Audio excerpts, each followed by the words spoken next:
In a world drowning in debt and despair, one name was synonymous with failure: Lloyd Frontera. His family's estate, once a respectable territory, had become a wasteland of endless bills, barren fields, and shattered hopes. Lloyd himself was seen as nothing more than a lazy, good-for-nothing drunkard, a disgrace to his noble name.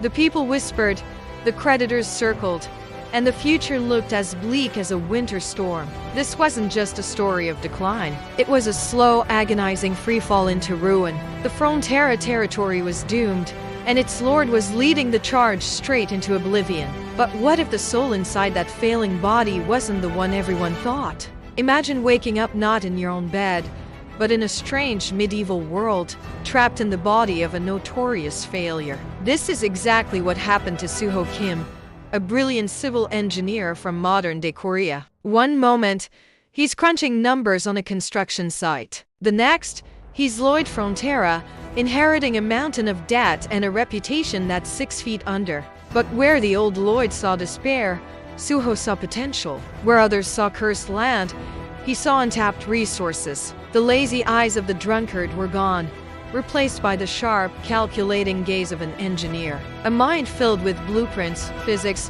and project management now resided in the body of a failing lord. The game had just changed. This new Lloyd didn't wallow in self-pity. Instead, he got to work.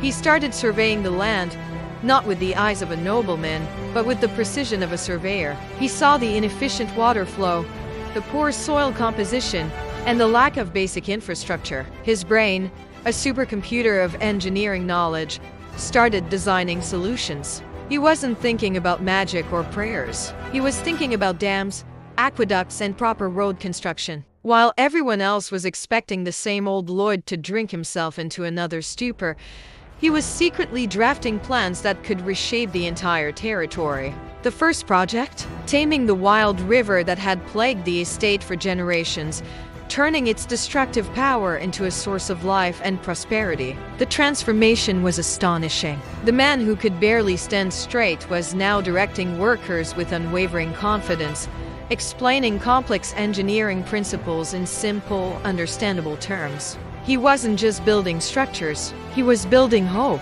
With every stone laid and every blueprint realized, the wasteland began to recede. This wasn't a miracle. It was the power of knowledge, logic, and relentless ambition. This is the story of how one man's mind, filled with modern engineering, is about to turn the most worthless piece of land into the richest, most prosperous estate in the entire kingdom.